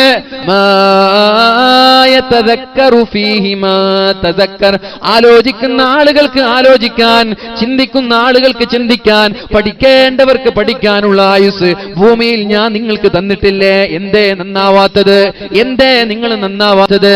നാളെ മഹ്ശറ വൻസഭയിൽ നരകത്തിൽ കിടന്നുകൊണ്ട് യാ മാലികു ലിയഖ്ലി അലൈനാ, ഒരുപാട് കാലക്കാലം നരകത്തിൽ കിടന്ന് ശരീരമാകെ വെന്തുരുകുമ്പോഴാണ് മാലിക് റളിയല്ലാഹു അൻഹുവിനോട് പറയുന്നത്, യാ മാലിക്, ഒന്ന് രക്ഷപ്പെടുത്തുമോ, ഒന്ന് രക്ഷപ്പെടുത്തുമോ, കുടിക്കാൻ വെള്ളം തരുമോ? നിങ്ങളുടെ ശരീരമാകെ ദ്രവിച്ചു പോയിട്ടുണ്ട്, ശരീരത്തിൽ നിന്ന് രക്തവും ചലവും ഒഴുകുന്നുണ്ട്, ശരീരമാകം വെന്തു പോയിട്ടുണ്ട്, കരിഞ്ഞു പോയിട്ടുണ്ട്. യാ മാലികു ലിയഖ്ലി അലൈനാ, ഒന്ന് റബ്ബിനോട് പറയണേ, ഒന്ന് രക്ഷപ്പെടുത്താൻ, അല്ലെങ്കിൽ ഒന്ന് വെള്ളം തരാൻ, അല്ലെങ്കിൽ ഒരു ഭക്ഷണം നൽകാൻ കഴിയില്ല. ഖദ് മിന്നൽ ഹദീദ്, സ്വദീദ്, ഞങ്ങളിൽ നിന്ന് ചലമിതാ ഒഴുകുകയാണ്. ഖദ് നളിജ മിന്നൽ ജുലൂദ്, ഞങ്ങളുടെ തൊലിയാകെ പഴുത്തു പോയിരിക്കുകയാണ്, തൊലിയാകെ പഴുത്തു പോയിരിക്കുകയാണ്. ഞങ്ങളിൽ നിന്ന് ചീഞ്ചലം ഒഴുകുന്നുണ്ട്, ദാഹിച്ചിരിക്കാൻ വയ്യ. അതുകൊണ്ട് റബ്ബിനോടൊന്ന് പറയണേ, അല്ലാഹുവിനോടൊന്ന് പറയണേ, ഇവിടെ നിന്ന് ഒന്ന് രക്ഷപ്പെടുത്താൻ പറയുമോ എന്ന് മാലിക് അലൈഹിസ്സലാമിനോട് നരകവാസികൾ ചോദിക്കുമ്പോഴാണ് മാലിക് അലൈഹിസ്സലാം പറയുന്നത്, ഇഖ്സഉ ഫീഹാ, ഒരു വാക്ക് മിണ്ടരുത്, ഒരു വാക്ക് മിണ്ടാൻ പാടില്ല, സംസാരിക്കാൻ പാടില്ല, മിണ്ടാതിരിക്കണം. ഇതെപ്പം മറുപടി വരുന്നറിയോ? ചോദിച്ചിട്ട് 1000 വർഷക്കാലം കഴിഞ്ഞിട്ടാ മറുപടി പറയും. ഈ മോണിറ്റർ ഇങ്ങനെ ആക്കിയ ഉപകാരവും. 1000 വർഷം കഴിഞ്ഞിട്ടാണ് മാലിക് മറുപടി പറയാ. മാലിക് അലൈഹിസ്സലാമിനോട് നരകത്തിൽ നിന്ന് കരഞ്ഞ് നരകവാസികൾ ചോദിക്കും, പ്ലീസ് ഒന്ന് സഹായിക്കോ. 1000 വർഷം കഴിയുമ്പോ മറുപടി പറയും. എന്തെന്നറിയാം മറുപടി? മിണ്ടാതെ അവിടെ ഇരുന്നു, നിങ്ങൾക്ക് ആലോചിക്കാനും ചിന്തിക്കാനും ദുനിയാവിൽ സമയം തന്നിട്ടില്ലേ? അപ്പൊ നിങ്ങൾ കളിച്ചു നടന്നു, എന്നിട്ട് ഇവിടെ നിന്നിട്ട് കരയാണല്ലേ. പിന്നെ അവരൊരു വാക്ക് മുണ്ടൂല, പിന്നെ ഇങ്ങനെ ഗർജിക്കാൻ, ഇങ്ങനെ കരയാൻ, വെപ്രാളത്തോടെ ഇങ്ങനെ നമ്മളൊക്കെ കരയുന്നത് പോലെ അനന്തമായി കരഞ്ഞുകൊണ്ടിരിക്കുമെന്ന് മഹാന്മാരായ പണ്ഡിതന്മാർ നമ്മെ പഠിപ്പിക്കുകയാണ്. അള്ളാഹു നമ്മളെ രക്ഷപ്പെടുത്തുമാറാവട്ടെ. നമ്മൾ ആലോചിക്കേണ്ടത്, അള്ളാഹു നമ്മൾക്ക് നന്മ നൽകിയതുപോലെ, അള്ളാഹു നമ്മൾക്ക് സൗകര്യം നൽകിയതുപോലെ അള്ളാഹുവിന് നിങ്ങളും നന്മ ചെയ്യണേ. ആദ്യം നമ്മൾ മനസ്സിലാക്കേണ്ടത്, നമ്മുടെ മൊബൈൽ ഫോൺ, നമ്മുടെ സോഷ്യൽ മീഡിയകൾ, അത് നമ്മുടെ സ്വർഗമാണ്, അത് തന്നെ നമ്മുടെ നരകവുമാണ്. അത് നമ്മൾ ആദ്യം മനസ്സിലാക്കുക. നമ്മുടെ മാതാപിതാക്കൾ നമ്മുടെ നരകമാണ്, നമ്മുടെ സ്വർഗമാണ്. അതെങ്ങനെയാണ് മാതാപിതാക്കൾ നരകവും സ്വർഗവുമാകുന്നത്? മാതാപിതാക്കളുടെ തൃപ്തിയില്ലാതെ ഒരാൾ ലോകത്തോട് വിട പറഞ്ഞു പോയാൽ മാതാപിതാക്കൾ കാരണം നമ്മൾ നരകത്തിലേക്കാ പോവുക. മാതാപിതാക്കൾ അവർക്കിഷ്ടമില്ലാതെ തൃപ്തിയില്ലാതെ ഒരു മകൻ മരിച്ചുപോയി എങ്കിൽ നരകത്തിലേക്ക്, ഡയറക്റ്റ് നരകത്തിലേക്ക്. ഉമ്മമാരെ വെറുപ്പിക്കുന്ന ആളുകൾ, ഉമ്മമാരോട് എതിർ സംസാരിക്കുന്ന ആളുകൾ, ഉമ്മമാർക്കെതിരെ ശബ്ദിക്കുകയും ഉമ്മമാർക്കെതിരെ ഒച്ചപ്പാടുണ്ടാക്കുകയും ഉമ്മമാരെ വേദനിപ്പിക്കുകയും ചെയ്യുന്ന ആളുകൾ, അവർക്ക് അല്ലാഹു അജ്ജല ലഹുൽ ഉഖൂബത ഫിദ്ദുനിയ, നാളെ ആഖിറത്തിൽ മാത്രമല്ല ദുനിയാവിൽ വെച്ച് തന്നെ ശിക്ഷ നൽകുമെന്ന് ശഫീഉനാ റസൂലുള്ളാഹി സല്ലല്ലാഹു അലൈഹി വസല്ലം പഠിപ്പിക്കുകയാണ്. അതുപോലെ തന്നെയാണ് നമ്മുടെ സോഷ്യൽ മീഡിയകളൊക്കെ അങ്ങനെ തന്നെയാണ്, നമ്മുടെ മൊബൈൽ ഫോണുകളും അങ്ങനെ തന്നെയാണ്, നമ്മുടെ വാട്സപ്പും നമ്മുടെ ഫേസ്ബുക്കും അങ്ങനെയാണ്. സ്വർഗം വാങ്ങേണ്ടവർക്ക് സ്വർഗം വാങ്ങാം, നരകം വാങ്ങേണ്ടവർക്ക് നരകം വാങ്ങാം. പക്ഷെ എങ്ങനെയാണ് സ്വർഗം ലഭിക്കുക, എങ്ങനെയാണ് നരകം ലഭിക്കുക? അതാണ് നമ്മൾക്ക് ഇവിടെ പഠിക്കാനുള്ളത്. വാട്സപ്പ് കൊണ്ട് എങ്ങനെ സ്വർഗം ലഭിക്കും, വാട്സപ്പ് കൊണ്ട് എങ്ങനെ നരകം ലഭിക്കും എന്നതാണ്. ഫേസ്ബുക്ക് കൊണ്ട് ഒരാൾക്ക് എങ്ങനെ സ്വർഗം കരസ്ഥമാക്കാം, ഫേസ്ബുക്ക് കൊണ്ട് തന്നെ ഒരാൾക്ക് എങ്ങനെ നരകം കരസ്ഥമാക്കാം കരസ്ഥമാക്കാം. ആ ഒരു വിഷയമാണ് നമ്മൾക്കിവിടെ ചർച്ച ചെയ്യാനുള്ളത്. നമ്മുടെ വീട്ടിലുണ്ടല്ലോ TV എന്ന് പറയുന്നത്, നമ്മുടെ വീട്ടിലുള്ള ടെലിവിഷൻ. അതുകൊണ്ട് നാളെ അള്ളാഹുവിന്റെ സ്വർഗീയ ലോകത്തേക്ക് എങ്ങനെ നമ്മൾക്ക് കടന്നു പോകാൻ പറ്റുമെന്നും എങ്ങനെയാണ് നരകത്തിലേക്ക് പോകുന്നതെന്നും ആലോചിക്കാനാണ് നമ്മുടെ ഈ സദസ്സുകൾ. എന്റെ പ്രിയമുള്ള സഹോദരങ്ങളെ, വളരെ വളരെ ശ്രദ്ധയോടെ കാതേർക്കണേ. അള്ളാഹു തൗഫീഖ് നൽകുമാറാവട്ടെ. അള്ളാഹു തആല പറയുകയാണ്, വഅഹ്സിൻ കമാ അഹ്സനല്ലാഹു ഇലൈക്. അള്ളാഹു നന്മ ചെയ്തതുപോലെ ഒരു മൊബൈൽ ഫോൺ വാങ്ങാനും ഒരു വണ്ടി വാങ്ങാനും ഒരു TV വാങ്ങാനും നിങ്ങൾക്ക് അള്ളാഹു കഴിവ് നൽകിയതുപോലെ തിരിച്ച് അള്ളാഹുവിന് നന്ദി ചെയ്യണേ, അള്ളാഹുവിനും നന്മ ചെയ്യണേ എന്ന് അള്ളാഹു പഠിപ്പിക്കുന്നുണ്ട് പരിശുദ്ധ ഖുർആനിൽ. അങ്ങോട്ട് നന്മ ചെയ്യുക, ഇങ്ങോട്ട് നന്മ ചെയ്തതിന് പകരമായി അള്ളാഹു തൗഫീഖ് ചെയ്യട്ടെ, അള്ളാഹു തൗഫീഖ് ചെയ്യട്ടെ. മഹാനായ റസൂലുള്ളാഹി സ്വല്ലല്ലാഹു അലൈഹി വസല്ലമ തങ്ങൾ അപകടം പിടിച്ച ഒരു വിഷയം നമ്മോട് പഠിപ്പിക്കുന്നുണ്ട്. ആലോചിക്കണേ. ഇവിടെ കൂടിയിരിക്കുന്ന ഉമ്മമാരോട്, ഉപ്പമാരോട്, രക്ഷിതാക്കളോട്, ചെറുപ്പക്കാരോട്, പ്രത്യേകിച്ച് കാസർഗോട്ടിലെ എല്ലാ ആളുകളോടും പറയാനുള്ളത്, എനിക്ക് പലപ്പോഴും തോന്നാറുണ്ട്, കാസർഗോട്ടിലുള്ള ആളുകൾക്ക് അല്പം റിയാ കൂടുതലുണ്ടോ എന്ന്. നോട്ടീസിൽ പേര് വന്നില്ലേ? ആരാണ് നോട്ടീസ് ഉണ്ടാക്കിയത്? അവർക്ക് വിളിച്ച് തെറി പറ. എന്റെ പേര് നോട്ടീസിൽ കൊടുത്തില്ലല്ലോ. എത്ര തവണയാണ് വലിയ വലിയ ആലിമീങ്ങൾ വരെ ഇങ്ങനെ ചെയ്യുമ്പോ വേദന തോന്നുകയാണ്. സ്വാഗതം പറയുമ്പോ എന്റെ പേരൊന്ന് വിട്ടുപോയാൽ പിറ്റേ ദിവസം ഉസ്താദിനോട് തെറി പറയാ, ഉസ്താദിനോട് ദേഷ്യപ്പെടുക, ഉസ്താദിനെ പുറത്താക്കുക, ഉസ്താദിനെ പിരിച്ചുവിടുക. എന്ത് സംസ്കാരമാണിത്? എന്ത് സംസ്കാരമാണിത്? അള്ളാഹുവിന്റെ ഹബീബ് സല്ലല്ലാഹു അലൈഹി വസല്ലം നന്മ പോലും രഹസ്യമായി ചെയ്യണമെന്ന് പഠിപ്പിച്ച പരിശുദ്ധ റസൂലുള്ളാഹി സല്ലല്ലാഹു അലൈഹി വസല്ലമ തങ്ങളുടെ അനുയായികളായ നമ്മൾ ആളുകൾക്ക് മുമ്പിൽ ഷൈൻ ചെയ്യാൻ വേണ്ടിയിട്ടാണോ നന്മ ചെയ്യുന്നത്? ഒരു സമ്പത്ത് നൽകിയാൽ, ഒരു സംഭാവന നൽകിയാൽ നോട്ടീസിൽ പേര് വേണം. ഒരു പ്രോഗ്രാം കഴിഞ്ഞാൽ ഇപ്പൊ പിലാങ്കട്ടയിൽ നടക്കുന്ന മഹാനായ സഈദ് ഉസ്താദിന്റെ ആണ്ട് നേർച്ചയോടനുബന്ധിച്ച് നടക്കുന്ന ഇങ്ങനൊരു പ്രൗഢമായ പരിപാടി ഇവിടെ ശ്രമിക്കുമ്പോ നാളെ ഉത്തരദേശത്തിൽ കൊടുക്കുമ്പോ നാട്ടുകാരൊക്കെ ഉത്തരദേശം വായിക്കും, എന്റെ പേരില്ലല്ലോ. ഉടനെ തന്നെ ആരാണ് നൽകിയത് അയാൾക്ക് വിളിക്കുക, എന്തേ എന്റെ പേര് കൊടുക്കാത്തത്? എത്ര സംഭവങ്ങളുണ്ടെന്നറിയോ? എന്ത് മോശത്തരാണത്! ഇങ്ങനെയുള്ള ആളുകൾ സ്വർഗത്തിന്റെ വക്കിലെത്തൂല. അണുമണി തൂക്കം. റിയാ എന്ന് പറഞ്ഞാൽ ശിർക്കാണ്. റിയാ എന്ന് പറഞ്ഞ ശിർക്കാണ്. ആളുകൾക്ക് കാണാനും ആളുകളുടെ മുമ്പിൽ ഷൈൻ ചെയ്യാനും വേണ്ടി പ്രവർത്തിക്കുന്ന ആളുകൾ അവർ ശിർക്ക് ചെയ്തതിന് തുല്യമാണെന്ന് മഹാന്മാരായ പണ്ഡിതന്മാർ നമ്മോട് പഠിപ്പിക്കുന്നുണ്ട്. അശ്ശിർക്കുൽ ഖഫി എന്നാണ് റിയാഇനെ വിളിച്ചത്. ശിർക്കിന്റെ മൂർത്തിഭാവം അല്ലാഹു അല്ലാതെ മറ്റൊരാളെ ആരാധിക്കുക. ശിർക്കിന്റെ ചെറിയ ഭാവം ആളുകൾ കാണാൻ വേണ്ടി നന്മ ചെയ്യാം. സ്റ്റേജിലിരിക്കുക, നോട്ടീസിൽ പേര് വരണമെന്ന് കൊതിക്കുക, വന്നില്ലെങ്കിൽ അതിന്റെ പേരിൽ പ്രശ്നമുണ്ടാക്കുക. എത്രയെത്ര സ്ഥാപനങ്ങളുണ്ടങ്ങനെ, എത്രയെത്ര സ്ഥാപനങ്ങളുണ്ടങ്ങനെ. കമ്മിറ്റി ഭാരവാഹികളായ ആളുകളുടെ പേരെങ്ങാനും നോട്ടീസിലോ ഉത്തരദേശത്തിലോ കാരവല്ലോ വന്നില്ലെങ്കിൽ അതിന്റെ പേരിൽ പ്രശ്നമുണ്ടാക്കുന്ന ആലിമീങ്ങളെ അറിയാം, അതിന്റെ പേരിൽ പ്രശ്നമുണ്ടാക്കുന്ന കമ്മിറ്റി ഭാരവാഹികളെ അറിയാം. എന്തോ ഒരു മോശപ്പെട്ട പ്രവർത്തനങ്ങളാണത്. ഫോട്ടോ വരാനാണോ നമ്മൾ അധ്വാനിക്കുന്നത്? പേര് വരാനാണോ നമ്മൾ അധ്വാനിക്കുന്നത്? നാളെ അള്ളാഹുവിന്റെ കോടതിയിലേക്ക്, മഹ്ശറാവൻ സഭയിലേക്ക് നമ്മളൊക്കെ ചെല്ലുമ്പോ അള്ളാഹു നാളെ ആദ്യമായി വിചാരണ നടത്തുന്ന മൂന്നാളുകളുണ്ട്. മഹാനായ റസൂലുള്ളാഹി സ്വല്ലല്ലാഹു അലൈഹി വസല്ലമ തങ്ങൾ നമ്മോട് പറഞ്ഞുവല്ലോ, ലാ തസൂലു ഖദമ ഇബ്ന ആദം, ഓ ആദമിന്റെ പുത്ര, ഓ മനുഷ്യന്മാരെ, നിന്റെ കാൽപാദങ്ങൾ അനക്കാൻ ഞാൻ അനുവദിക്കൂല, നിന്റെ കാൽപാദങ്ങൾ അനക്കാൻ ഞാൻ അനുവദിക്കൂല. ഹത്താ യുസ്അല അൻ അർബഇ ഖിസാൽ, 5 കാര്യത്തിന് കൃത്യമായ സ്പഷ്ടമായ മറുപടിയില്ലാതെ നിങ്ങളുടെ കാൽപാദങ്ങൾ നിങ്ങൾക്ക് അനക്കാൻ പറ്റുമെന്ന് കരുതേണ്ട. ഒരിക്കലും നിങ്ങൾ അങ്ങനെ വിചാരിക്കരുത്. എന്താണ് ചോദിക്കുന്നത്? അൻ ഇൽമിഹി, നിങ്ങൾ പഠിച്ച ഇൽമുകൾ നിങ്ങൾ എന്ത് ചെയ്തു എന്ന് ചോദിച്ചാൽ നിങ്ങൾ എന്താ വിചാരിച്ചത്? ഇൽമു എന്ന് പറഞ്ഞാൽ മദ്രസയിൽ പോയി പഠിക്കുന്ന ഇൽമു മാത്രമാണെന്ന് കരുതിയോ? ദർസിൽ പോയി പഠിക്കുന്ന ഇൽമു മാത്രമാണെന്ന് കരുതിയോ? ഏതെങ്കിലും മതസ്ഥാപനങ്ങളിൽ പോയി പഠിക്കുന്ന ആ ഇൽമു മാത്രമാണെന്ന് കരുതിയോ? അല്ല, ഇൽമു എന്ന് പറഞ്ഞാൽ വാലിന്റെ സദസ്സിൽ നിന്ന് നമ്മൾ പഠിക്കുന്നത് ഇൽമാണ്. ഇവിടെ നിന്ന് നമ്മൾ പഠിച്ചുകൊണ്ട് നമ്മുടെ വീട്ടിലേക്ക് മടങ്ങിപ്പോയി പഠിച്ച ഒരു കാര്യം മറ്റൊരാൾക്ക് പറഞ്ഞു കൊടുത്തില്ലെങ്കിൽ എന്താണ് ആ ഇൽമു കൊണ്ട് നമ്മൾക്ക് നേട്ടമുള്ളത്? സോഷ്യൽ മീഡിയയിലൂടെ വാലിന്റെ ഓഡിയോകൾ ഷെയർ ചെയ്തില്ലെങ്കിൽ, ഫേസ്ബുക്കിലൂടെ ഇതിന്റെ സന്ദേശം നമ്മൾ കൈമാറിയില്ലെങ്കിൽ പിന്നെ എന്താണ് നമ്മൾ ഇൽമു പഠിച്ചത് കൊണ്ടുള്ള ഉപകാരം?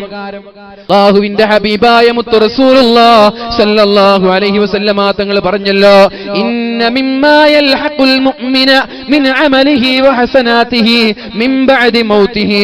ഒരാൾ ലോകത്തോട് വിട പറഞ്ഞാൽ, ഒരാൾ അന്ത്യവിശ്രമം കഴിഞ്ഞാൽ, ഒരാൾ മരിച്ചുപോയാൽ അയാളുടെ ഖബറിലേക്ക് കടന്നു വരുന്ന ഇൽമൻ, അയാളുടെ ഖബറിലേക്ക് കടന്നു വരുന്ന അമലുണ്ടല്ലോ, അത് ഇൽമൻ അല്ലമഹു വനശറ, അവൻ പഠിപ്പിച്ച ഇൽമാണ്. അവൻ പഠിക്കുകയും മറ്റൊരാൾക്ക് പറഞ്ഞു കൊടുക്കുകയും ചെയ്യുന്ന ഇൽമുകൾ നാളെ നമ്മുടെ ഖബറിലേക്ക് കടന്നു വരുമെന്ന് പരിശുദ്ധ റസൂലുള്ളാഹി സ്വല്ലല്ലാഹു അലൈഹി വസല്ലം നമ്മെ പഠിപ്പിക്കുകയാണ്. അപ്പൊ നിങ്ങൾ വിചാരിക്കും ഞങ്ങൾ ഇൽമു പഠിച്ചിട്ടില്ലല്ലോ, ഇതൊക്കെ ഇൽമാണ്. ഖബറിലേക്ക് വരുന്ന ഏറ്റവും വലിയ അമല് എന്താണ്? ഇൽമൻ അല്ലമഹു വനശറ. നമ്മൾ പഠിക്കുകയും പഠിപ്പിക്കുകയും നാട്ടുകാരിലേക്ക് എത്തിക്കുകയും ചെയ്യുന്ന അമല്, നാട്ടുകാരിലേക്ക് എത്തിക്കുകയും ചെയ്യുന്ന ഇൽമ്, അതാണ് നമ്മുടെ ഖബറിലേക്ക് കടന്നു വരുന്നത്. ഇപ്പൊ വാട്സപ്പ് ഖബറിൽ രക്ഷപ്പെടാനുള്ള വഴിയാണ്, ഫേസ്ബുക്ക് ഖബറിൽ രക്ഷപ്പെടാനുള്ള വഴിയാണ്. വാട്സപ്പ് വഴി ഇൽമ് പ്രചരിപ്പിക്കുക, ഫേസ്ബുക്ക് വഴി ഇൽമ് പ്രചരിപ്പിക്കുക. നാളെ നമ്മൾ മരിച്ചു, ഖബറിലെത്തി, നമ്മുടെ വാട്സപ്പിൽ അയച്ച വീഡിയോകൾ, ഓഡിയോകൾ, ഇമേജുകൾ, ടെക്സ്റ്റുകൾ, ഇതൊക്കെ ഇങ്ങനെ ഓരോ ആളുകളുടെ മൊബൈലിൽ ഇങ്ങനെ ഷെയർ ചെയ്തുകൊണ്ടിരിക്കുകയാണ്. ഫേസ്ബുക്കിൽ അയച്ചത് അത് കുറെ ആളുകൾ കാണുന്നുണ്ട്, ലൈക്ക് ചെയ്യുന്നുണ്ട്, ഡിസ്ലൈക്ക് ചെയ്യുന്നുണ്ട്, കമന്റ് ചെയ്യുന്നുണ്ട്, ഷെയർ ചെയ്യുന്നുണ്ട്. നീ മരിച്ചു, നിന്റെ ഖബറിലേക്ക് വന്നുകൊണ്ടേയിരിക്കും മരണം വരെ. സോഷ്യൽ മീഡിയകളിൽ നിന്ന് അതെടുത്ത് കളയപ്പെടൂല. അതാണ് അതിന്റെ പ്രത്യേകത. ഇതാണ് ഇൽമ്. നമ്മൾ സോഷ്യൽ മീഡിയ കൊണ്ടുള്ള നേട്ടം ഇതാണ്. അല്ലാഹു തൗഫീഖ് ചെയ്യട്ടെ. അല്ലാഹു റബ്ബ് സുബ്ഹാനഹു വ തആല തൗഫീഖ് നൽകുമാറാവട്ടെ. ഇതാണ് പരിശുദ്ധ റസൂലുള്ളാഹി സ്വല്ലല്ലാഹു അലൈഹി വസല്ലമ തങ്ങൾ നമ്മോട് പഠിപ്പിച്ചത്. ഇന്ന മിമ്മാ യൽഹഖുൽ മുഅ്മിന മിൻ അമലിഹി. ഒരു മുഅ്മിനായ ഒരു സഹോദരന്റെ ഖബറിലേക്ക് വരുന്ന നന്മകൾ ഏതൊക്കെയെന്നറിയോ? വഹസനാതിഹി, അവന്റെ നന്മകൾ ഖബറിലേക്ക് വരുന്നത് ബഅദ മൗതിഹി, അയാൾ മരിച്ചു കഴിഞ്ഞാൽ ഖബറിലേക്ക് നിരന്തരമായി കടന്നു വരുന്ന നന്മകൾ ഏതൊക്കെ? ഏതുവരെ? ഖിയാമത്ത് നാൾ വരെ. ഏതുവരെ? ഖിയാമത്ത് നാൾ വരെ. പള്ളി നിർമ്മിക്കുകയാണ്, പള്ളിയുടെ ഭവനത്തിന്റെ, പള്ളിയുടെ നിർമ്മാണം ഇതുവരെ പൂർത്തീകരിച്ചിട്ടില്ല. ഈ ഒരു പള്ളി നിർമ്മിക്കുമ്പോൾ എന്റെ വക 1000 രൂപ ഇരിക്കട്ടെ, എന്റെ വക 1000 രൂപ ഇരിക്കട്ടെ എന്ന് പറഞ്ഞ് ഇവിടെ ഇരിക്കുന്ന ഏതെങ്കിലും ഒരാൾ 1000 രൂപ പള്ളിക്ക് കൊടുക്കാൻ തയ്യാറായാൽ, ആ ഖബറിൽ നമ്മൾ നാളെ മരിച്ചുപോയാൽ എത്ര കാലമാണോ പിലാങ്കട്ടയിൽ സ്ഥിതി ചെയ്യുന്ന ഈ മസ്ജിദ് ഇവിടെ നിലനിൽക്കുന്നത്, എത്ര ആളുകളാണോ അവിടെ നിസ്കരിക്കുന്നത്, എത്ര ആളുകളാണോ അവിടെ ഖുർആൻ ഓതുന്നത്, എത്ര ആളുകളാണോ അവിടെ വഅദ് പറയുന്നത്, എത്ര ആളുകളാണോ അവിടെ ഇഅ്തികാഫിരിക്കുന്നത്, പരിശുദ്ധമായ റമളാനിന്റെ അവസാനത്തെ 10-ൽ 100 കണക്കിന് ആളുകൾ ഈ പള്ളിയിൽ വന്ന് ഉറക്കമൊഴിച്ചുകൊണ്ട് പടച്ച റബ്ബിന് വേണ്ടി ദുആ ചെയ്യുമ്പോ, എന്റെ പൊന്നു സഹോദര, നമ്മുടെ ഖബറിലേക്ക് വരാനുള്ള നന്മയാണതൊക്കെ, നമ്മുടെ ഖബറിലേക്ക് വരാനുള്ള മുതൽക്കൂട്ടാണതൊക്കെ. ഖിയാമത്ത് നാൾ വരെ ഈ പള്ളി നിലനിന്നാൽ ഖിയാമത്ത് നാൾ വരെ നമ്മുടെ ഖബറിലേക്ക് ഇതിന്റെ പ്രതിഫലം എത്തിക്കൊണ്ടിരിക്കും. അല്ലാഹു തൗഫീഖ് ചെയ്യുമാറാവട്ടെ. 1000 രൂപ ഞാൻ ഏറ്റെടുക്കാണ് ഈ പള്ളിക്ക്. അങ്ങനെ ഏറ്റെടുക്കാൻ താല്പര്യമുള്ള ആളൊന്ന് കൈപ്പൊക്കെ. നാളെ ഖബറിലേക്ക് നന്മയായി വരാൻ വേണ്ടി 1000 രൂപ ഇൻഷാ അല്ലാഹ് ഒന്ന് കൈപ്പൊക്കെ. അൽഹംദുലില്ലാഹ്. 1 ആള്, 2 ആള്, 3 ആള്, 4 ആള്, വേഗം വേഗം 1000 രൂപ, ചെറിയൊരു തുക. 5 ആള്, അൽഹംദുലില്ലാഹ്. 6, മാഷാ അല്ലാഹ്. ഉണ്ടോ? വേഗം ഒരു 100 ആളെങ്കിലും വേണം. 7 ആള്, അൽഹംദുലില്ലാഹ്. 8, 9, ചെറിയ തുക ഞാൻ പറഞ്ഞു. 1000 രൂപ ചെറിയൊരു തുക ഞാൻ പറഞ്ഞു, വലിയൊരു തുക ഒന്നും ഞാൻ പറഞ്ഞിട്ടില്ല. 1000 കൊടുക്കാൻ പറ്റാത്ത ആളുകളൊന്നും നമ്മുടെ ബദിയെടുക്കയുടെ ചുറ്റുഭാഗത്തില്ല. കാരണം ഞാൻ ബദിയെടുക്കാരനാണ്. പുറത്തു വന്ന ആളുകൾക്ക് സംശയമുണ്ട്. മാഷാ അല്ലാഹ്. 9 ആള്. ഇതൊന്നും ഇത് നിങ്ങൾ കൈപ്പൊക്കുമ്പോൾ ഒരിക്കലും വിചാരിക്കരുത് അമല് പോവോ. ഇത് അമല് പോവാനുള്ള കൈപ്പൊക്കലല്ല, അമല് കൂടാനുള്ള കൈപ്പൊക്കലാണ്. നിങ്ങളിൽ നിന്നുള്ള ഒരാൾ കൈപ്പൊക്കുമ്പോ ബാക്കിയുള്ള ആൾ കാണും, അയാൾ കൈപ്പൊക്കിയല്ലോ, എനിക്കും കൊടുക്കണമല്ലോ, അതിനുള്ള കൈപ്പൊക്കലാണിത്. ഇത് റിയാഇന്റെ ഉള്ള കൈപ്പൊക്കലല്ല, ഇത് പേരിനുള്ള കൈപ്പൊക്കൽ. അൽഹംദുലില്ലാഹ്. 10, മാഷാ അല്ലാഹ്. 2000 രൂപ. അൽഹംദുലില്ലാഹ്. അല്ലാഹുവേ നീ സ്വീകരിക്കണേ അല്ലാഹ്. അല്ലാഹുവേ നമ്മുടെ ബോയിക്കാനം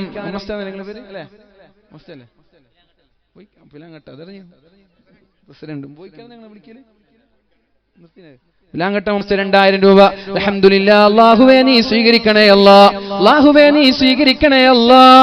ഇദ്ദേഹത്തിന്റെ കുടുംബത്തിൽ നിന്ന് മരിച്ചുപോയ ആളുകളുടെ ഖബറിടത്തിലേക്ക് നീ എത്തിച്ചു കൊടുക്കണേ അല്ലാഹ്. എന്റെ പ്രിയമുള്ള സഹോദരങ്ങളോട് പറയാനുള്ളത്, ഈ പള്ളി നിലനിൽക്കുന്ന കാലത്തോളം ഇവിടെ വന്ന് നിസ്കരിക്കുന്ന ഓരോ ആളുകളുടെ നന്മ നമ്മുടെ ബഹുമാനപ്പെട്ട ഉമ്മയുടെ ഖബറിലേക്ക് വന്നുകൊണ്ടേയിരിക്കും. അല്ലാഹു സ്വീകരിക്കുമാറാവട്ടെ. അതുകൊണ്ട് അവസരം നഷ്ടപ്പെടുത്തരുത്, അവസരം നഷ്ടപ്പെടുത്തരുത്. എന്റെ പ്രിയമുള്ള സഹോദരങ്ങളെ, 1000 രൂപ നമ്മളാൽ കഴിയുന്നത് നമ്മൾ നൽകണം. എന്നാലേ നമ്മുടെ ഖബറിലേക്ക് കടന്നു വരികയുള്ളൂ. അല്ലാഹുവിന്റെ ഹബീബായ മുഹമ്മദുർ റസൂലുള്ളാഹി സ്വല്ലല്ലാഹു അലൈഹി വസല്ലമ തങ്ങൾ ഈ ഹദീസിന്റെ ബാക്കിയായി പറയുന്നുണ്ട്, ഔ മസ്ജിദൻ ബനാ. ഇത് എന്റെ വകയായി പറയുന്ന വിഷയങ്ങളല്ല. എന്റെ ശബ്ദം ശ്രവിക്കുന്ന സഹോദരങ്ങളോട് എനിക്ക് പറയാനുള്ളത്, നിങ്ങൾക്ക് പ്രതിഫലം ലഭിക്കണമെന്ന താല്പര്യത്തോടെയാണ് ഈ ഒരു വിഷയം ഞാൻ ഇവിടെ ഏറ്റെടുത്തത്. എന്നോട് സംഘാടകർ പറഞ്ഞിട്ടില്ല, പിരിക്കാനോ പള്ളി നിർമ്മാണത്തിന്റെ ഒരു വിഷയം പോലും എന്നോട് പറഞ്ഞിട്ടില്ല. ഇവിടെ ഒരു പള്ളി ഇതാ പകുതിയിൽ കിടക്കുന്നത് കണ്ടപ്പോ എനിക്ക് തോന്നി, ഇവിടെ ഇരിക്കുന്ന ആളുകൾക്കെല്ലാം നാളെ ഖബറിലേക്ക് നിരന്തരമായി വരുന്ന ഒരു അമല് ലഭിക്കട്ടെ എന്ന് എനിക്ക് തോന്നി. എന്നോട് പറഞ്ഞു, ഒരാളിനോട് പള്ളിയുടെ വിഷയം പറഞ്ഞിട്ട് പിരിവിന്റെ വിഷയം പറഞ്ഞിട്ട് ഒരാളും പറഞ്ഞിട്ടില്ല. എനിക്ക് തോന്നി, ഇവിടെ പള്ളി കാണുമ്പോൾ ഇവിടെ ഇരിക്കുന്ന നമ്മൾക്കൊക്കെ ഇതിലൊരു ഷെയർ വേണം. അതുകൊണ്ട് ഞാൻ ആദ്യം ഏറ്റെടുത്തു. ഇനിയുള്ള കാര്യങ്ങളൊക്കെ പൊക്കിയൊന്ന് 1000 രൂപ നമ്മുടെ ഖബറിലേക്കുള്ളൊരു ഡെപ്പോസിറ്റ് ആണ്. അല്ലാഹു സ്വീകരിക്കുമാറാവട്ടെ. നിങ്ങളൊരു കാര്യം ചെയ്യ്, സയ്യിദ് നിങ്ങൾ പേര് ഖാദർ, നിങ്ങളൊന്നും ഇങ്ങനെ നടക്കുക. അപ്പോൾ കൈപൊക്കാൻ മടിയുള്ള ആളുകളൊക്കെ തരും. പിന്നെ പെണ്ണുങ്ങളുടെ ഭാഗത്താക്കി. ഇതൊക്കെ നാളേക്ക് കിട്ടുന്ന വലിയൊരു മുതലാണ്. ഈ അവസരം നമ്മൾ മുതലെടുത്തില്ലെങ്കിൽ ഇത് വേറൊരാളെടുക്കും. വേറൊരാളെടുത്ത് നമ്മൾക്ക് നഷ്ടമായി. ഇന്ന് നമ്മൾ ഇത് മുതലെടുത്തില്ലേ, ഇത് വേറൊരാൾ ഏറ്റെടുക്കും. ഇത് ഏറ്റെടുക്കുന്ന ഉറപ്പാണ്. അള്ളാഹുവിന്റെ പള്ളി അതിവിടെ നിങ്ങൾ ആരും സഹായിച്ചില്ലെങ്കിൽ ഈ പള്ളി ഇവിടെ പൂർത്തിയാകും. അതിൽ യാതൊരു ഡൗട്ടില്ല.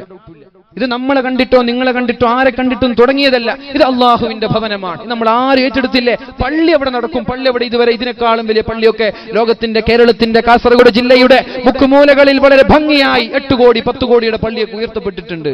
അതൊന്നും നമ്മളെ പോലെയുള്ള ആളുകൾ കണ്ടിട്ടല്ല. പക്ഷെ നമ്മൾ എന്ത് ചെയ്യണം, അതിലൊരു ഭാഗവാക്കുക, ഒരു ഷെയർ നമ്മൾ എടുക്കുക. അള്ളാഹു തൗഫീഖ് ചെയ്യട്ടെ. എന്റെ സഹോദരിമാരോട് പറയാനുള്ളത്, അള്ളാഹു നാളെ ഖബറിലേക്ക് നൽകുന്ന ഏറ്റവും വലിയ ഡെപ്പോസിറ്റ് ആണ് ഈ ഒരു 1000 രൂപ. അള്ളാഹു സ്വീകരിക്കുമാറാവട്ടെ. റസൂലുള്ളാഹി സ്വല്ലല്ലാഹു അലൈഹി വസല്ലമ തങ്ങൾ പറയുകയാണ്, ഇന്ന മിമ്മാ യൽഹഖുൽ മുഅ്മിന മിൻ അമലിഹി വഹസനാതിഹി ബഅദ മൗതിഹി. മരിച്ചാൽ ഒരാളുടെ ഖബറിലേക്ക് നിരന്തരമായി അണമുറിയാതെ വരുന്ന ഒരു അമലുണ്ടല്ലോ, ഔ മസ്ജിദൻ ബനാ.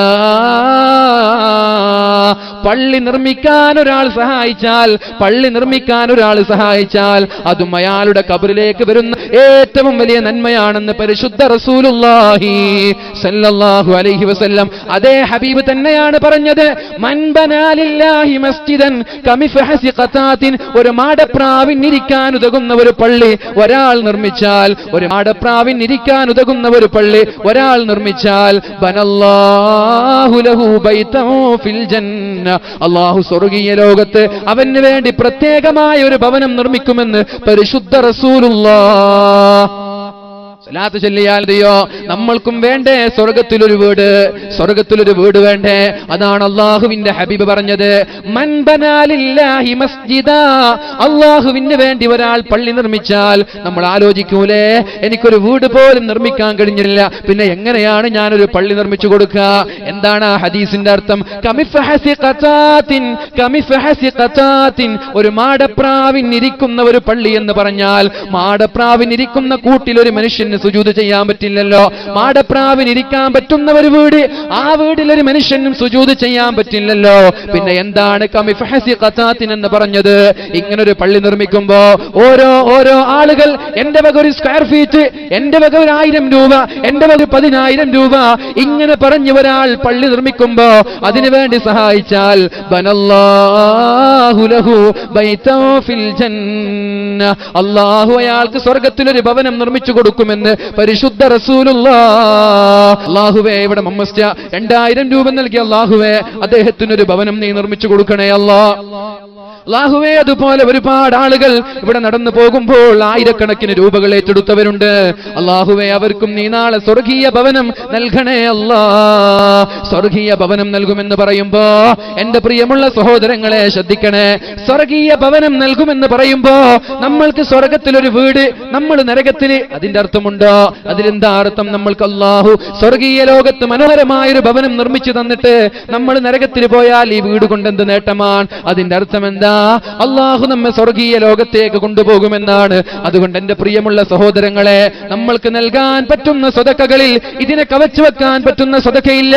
ഈ പള്ളി നിർമ്മാണത്തിന് വേണ്ടി ഇങ്ങനെയുള്ള മദ്രസ സ്ഥാപനങ്ങൾ, ദീനിയായ സ്ഥാപനങ്ങൾക്ക് വേണ്ടി കൊടുക്കുന്ന അതിനെ കവച്ചു വെക്കാനുള്ള ഒരു സ്വതക്കയും നമ്മൾ ജീവിതത്തിൽ ചെലവഴിക്കാനില്ല.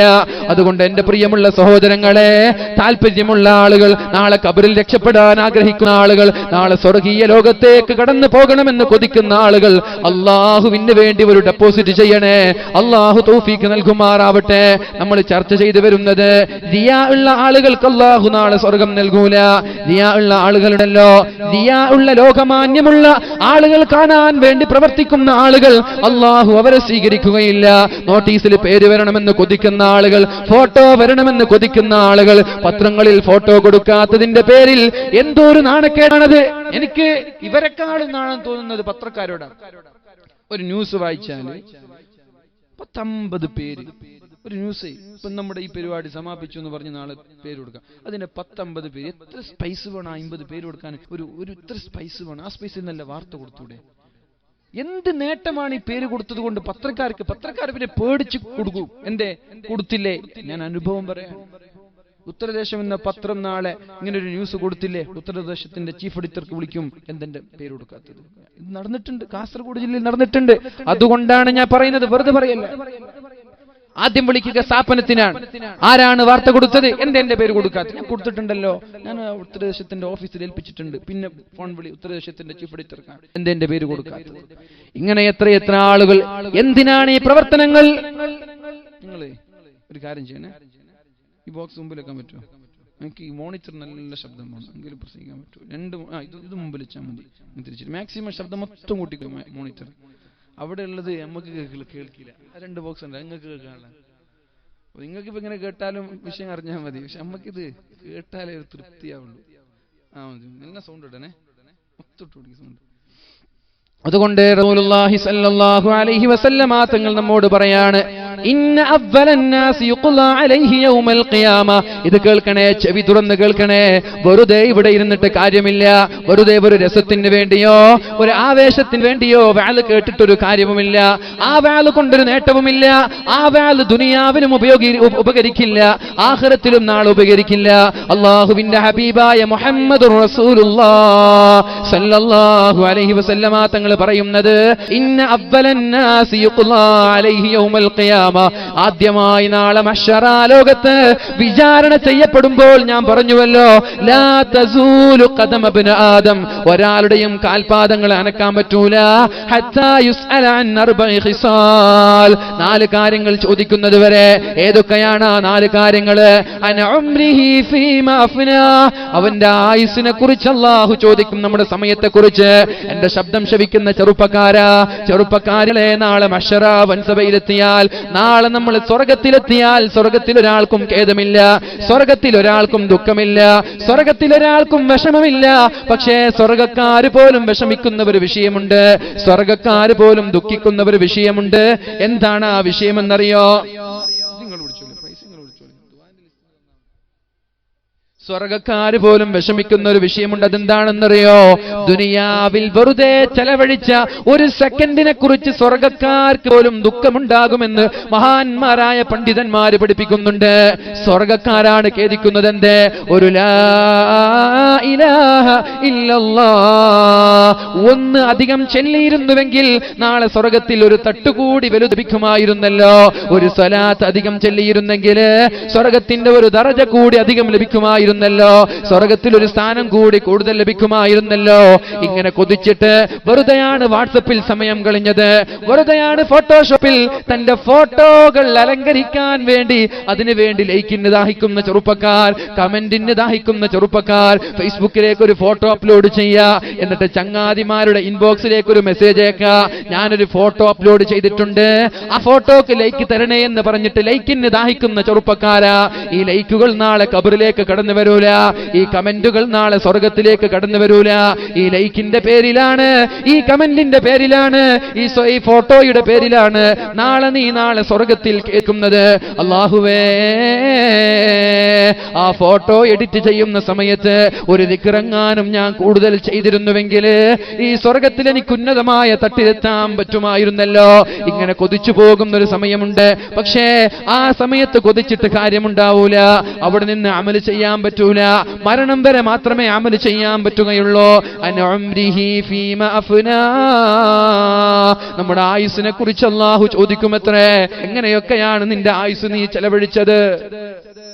അപ്പൊ പറയണം, ഞാൻ മൊബൈൽ ഫോൺ ഉപയോഗിച്ചിട്ടുണ്ട്, പക്ഷേ മൊബൈൽ ഫോണിൽ ഞാൻ ഫേസ്ബുക്ക് ഉപയോഗിച്ചിട്ടുണ്ട്, പക്ഷേ അത് നന്മ ഷെയർ ചെയ്യാൻ വേണ്ടിയിട്ടാണ് ഞാൻ ഉപയോഗിച്ചത്. ഒരു വാല് കാണുമ്പോൾ അതിനൊരു ലൈക്ക്, അത് ഉടനെ ഷെയർ. നിങ്ങളുടെ ഷെയർ നിങ്ങളുടെ ഫേസ്ബുക്കിന്റെ ഫ്രണ്ട് ലിസ്റ്റിലുള്ള 1000കണക്കിന് 2000കണക്കിന് സുഹൃത്തുക്കൾ അതൊന്ന് വായിച്ചാൽ അതിന്റെ പ്രതിഫലം നിങ്ങൾക്ക്, അതൊന്ന് കേട്ടാ നിങ്ങൾക്ക് അതിന്റെ പ്രതിഫലം, കേട്ടിട്ട് നന്നായ വേറെ പ്രതിഫലം. ഇതാണ് സോഷ്യൽ മീഡിയകൾ കൊണ്ടുള്ള നേട്ടം. ഇതാണ്. അല്ലാഹു നമ്മൾക്ക് തൗഫീഖ് നൽകുമാറാവട്ടെ.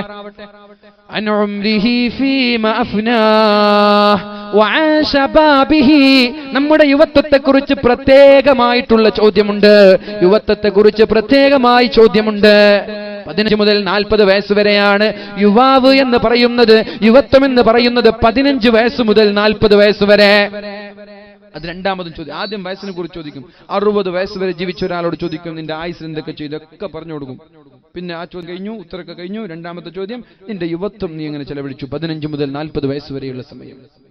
ചോദ്യം 2. മൂന്നാമത്തെ ചോദ്യം എന്താ? നമ്മുടെ ഇൽമിനെ കുറിച്ച് നാളെ ചോദിക്കും. നീ പഠിച്ച ഇൽമ് നാട്ടുകാർക്ക് എത്തിച്ചു കൊടുത്തിട്ടുണ്ടോ? ഈ ഒരു വാല് കേട്ടാൽ ആ വാല് നിന്റെ ഭാര്യക്ക് പറഞ്ഞു കൊടുക്കണം, നിന്റെ മക്കൾക്ക് പറഞ്ഞു കൊടുക്കണം, ചങ്ങാതിമാർക്ക് പറഞ്ഞു കൊടുക്കണം, നാട്ടുകാർക്ക് പറഞ്ഞു കൊടുക്കണം. വാല് കേൾക്കാൻ അവസരം ലഭിക്കാന്ന് പറഞ്ഞാൽ വലിയ ഭാഗ്യമാണ്. അതെല്ലാവർക്കും കിട്ടൂല. അതാണ് വാല് കേൾക്കാന്ന് പറഞ്ഞാൽ വലിയ ഭാഗ്യമാണ്. അതെല്ലാവർക്കും കിട്ടൂല. നമ്മുടെ നാട്ടിലുള്ള എല്ലാവരും വേദന വന്നിട്ട് നിങ്ങൾക്ക് തോന്നുന്നുണ്ടോ? ഇപ്പൊ ഈ പിലാങ്കട്ടയിൽ തന്നെയുള്ള എല്ലാ ആളുകളും വേദന വന്നിട്ടുണ്ട് നിങ്ങൾക്ക് തോന്നുന്നുണ്ടോ? അതൊരു സൗഭാഗ്യമാണ്. അതെല്ലാവർക്കും കിട്ടൂല. ചില ആളുകൾ വീട്ടിൽ നിന്ന് TV കാണാതിരിക്കും, ചില ആളുകൾ വെറുതെ ഇങ്ങനെ ക്ലബ്ബിൽ എവിടെയെങ്കിലും ഇരിക്കുന്നുണ്ടാകും. അതെല്ലാവർക്കും കിട്ടൂല. അതൊരു സൗഭാഗ്യമാണ്. അൽഹംദുലില്ലാഹ്. അല്ലാഹു നമ്മൾ സ്വീകരിക്കുമാറാവട്ടെ. അല്ലാഹു സ്വീകരിക്കുമാറാവട്ടെ. ഇൽമിനെ കുറിച്ച് അല്ലാഹു നാളെ ചോദിക്കുമെന്നും പരിശുദ്ധ റസൂലുള്ളാഹ്. നാലാമത്തെ ചോദ്യം വഅൻ മാലിഹി, നമ്മുടെ സമ്പത്തിനെ കുറിച്ച് ചോദിക്കും. എന്റെ ചെറുപ്പക്കാരാ, ഗൾഫിലേക്ക് പോകുന്ന ആളുകൾ, നാട്ടിൽ ജോലി ചെയ്യുന്ന ആളുകൾ, ഒരു അണുമണി തൂക്കം, ഒരു ദിർഹമോ ഒരു റിയാലോ ഒരു രൂപയോ ഹറാമിൽ നിന്ന് സമ്പാദിച്ചാൽ രക്ഷപ്പെടാൻ പറ്റൂല. ഹറാമായിട്ടുള്ള ഒരു റിയാൽ സമ്പാദിച്ചാൽ, ഹറാമായിട്ടുള്ള പലിശയുടെയോ മോഷണം നടത്തിയിട്ടോ, കള്ള് കച്ചവടം നടത്തിയിട്ടോ, ചാരായ കച്ചവടം നടത്തിയിട്ടോ, കഞ്ചാവ് വിൽപ്പന നടത്തിയിട്ടോ, പെണ്ണ് കച്ചവടം നടത്തിയിട്ടോ ഒരു രൂപ നമ്മൾ സമ്പാദിച്ചാൽ അതിന്റെ പേരിൽ അള്ളാഹുവിന്റെ കോടതിയിൽ മറുപടി പറയാൻ പറ്റൂല. നിങ്ങൾ എത്ര മറുപടി പറയാൻ ശ്രമിച്ചാലും നമ്മുടെ കൈകളാണല്ലോ അവിടെ സംസാരിക്കുന്നത്. അൽയൗമ നഖ്തിമു അലാ അഫ്വാഹിഹിം വതുകല്ലിമുനാ ഐദീഹിം വതശ്ഹദു അർജുലുഹും ബിമാ കാനൂ യക്സിബൂൻ. ആ ദിവസങ്ങളിൽ നമ്മുടെ ചുണ്ടുകൾക്ക് സ്റ്റാപ്പിൾ ചെയ്തു വെക്കുകയാണ്, നമ്മുടെ ചുണ്ടുകൾക്ക് സീല് വെക്കുകയാണ്.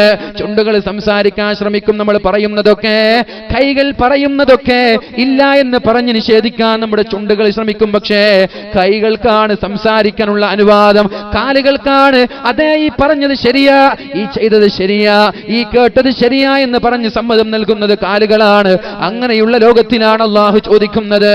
വഅൻ മാലിഹി, നമ്മുടെ സമ്പത്തിനെ കുറിച്ച് അല്ലാഹു ചോദിക്കുമത്രേ. എന്തിനു വേണ്ടിയാണ് സമ്പത്ത്? എവിടെ നിന്നാണ് അധ്വാനിച്ചത്? എവിടെ നിന്നാണ് അധ്വാനിച്ചത്? നമ്മൾക്ക് മറുപടി പറയാൻ പറ്റുമോ? എങ്ങനെയൊക്കെയാണ് ഒരു രൂപ നമ്മൾ സമ്പാദിച്ചത്? ഹറാമായിട്ടുള്ള സമ്പാദ്യം കൂടിക്കലർന്നിട്ടുണ്ടോ? എന്റെ എല്ലാ ശബ്ദം ശപിക്കുന്ന ജ്യേഷ്ഠന്മാരോട് എനിക്ക് പറയാനുള്ളത്, ഗൾഫിലാണെങ്കിലും ശരി, നാട്ടിലാണെങ്കിലും ശരി, ഒരു രൂപ അന്യായമായി നമ്മുടെ പോക്കറ്റിലെത്തിയാൽ അതിന്റെ പേരിൽ നാളെ സ്വർഗം പ്രതീക്ഷിക്കുകയേ വേണ്ട. അപഹരിച്ചിട്ടോ, മോഷണം നടത്തിയിട്ടോ, പലിശയുടെ പേരിലോ അന്യായമായിട്ടൊരു തുക പോലും എന്റെ കയ്യിൽ ഉണ്ടാവരുത് എന്നുള്ള വാശി നമ്മൾക്കുണ്ടാവണം ചെറുപ്പക്കാരാ. പഴയ കാലത്തുള്ള ഉമ്മമാർ വീട്ടിൽ നിന്ന് ഭർത്താക്കന്മാര് ജോലിക്ക് പോകുമ്പോ ഭർത്താക്കന്മാരോട് പറയുമായിരുന്നു, ഇന്നാ നസ്ബിറു അലൽ ജൂ, പൊന്നു ഭർത്താവേ, എത്ര ദിവസം വേണമെങ്കിലും ഞങ്ങൾ പട്ടിണി കിടന്നോളാം, എത്ര ദിവസം വേണമെങ്കിലും പട്ടിണി പട്ടിണി കിടന്നോളാ, വലാ നസ്ബിറു അലന്നാർ, നരകത്തിന്റെ തീ സഹിക്കാൻ ഞങ്ങൾക്ക് കഴിയില്ല. അതുകൊണ്ട് ഹറാം സമ്പാദിക്കല്ലേ, ഹറാം കൊണ്ടുവരല്ലേ, ഹറാമായിട്ടുള്ള ഒരു തുക പോലും ഞങ്ങൾക്ക് കൊണ്ടുവരല്ല. കാരണം എന്തേ അങ്ങനെ പറഞ്ഞത്?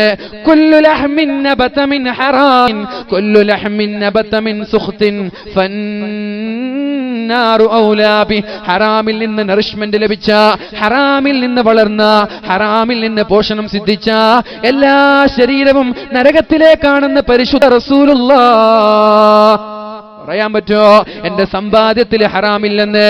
ഹറാമായ ഒരംശം ഏറ്റത്തേക്ക് കടന്നു പോയാൽ ആ ശരീരം നരകത്തിലേക്കെന്ന് പറയുമ്പോ എന്റെ ശബ്ദം ശപിക്കുന്ന സഹോദരങ്ങളോട് പറയാനുള്ളത്, നമ്മുടെ ഭാര്യമാർ നരകത്തിലേക്ക് കൊണ്ടുപോവല്ല, നമ്മുടെ മക്കളെ നരകത്തിലേക്ക് കൊണ്ടുപോവല്ല. ഹറാമായത് സമ്പാദിച്ചുകൊണ്ട് ഭാര്യയ്ക്ക് നൽകിയാൽ ആ ഹറാമ് കഴിക്കുന്ന ഭാര്യ പോവേണ്ടത് നരകത്തിലേക്കാണ്, ഹറാമ് കഴിക്കുന്ന മക്കൾ പോവേണ്ടത് നരകത്തിലേക്കാണ്. കുല്ലു ലഹ്മിൻ നബത മിൻ സുഖ്തിൻ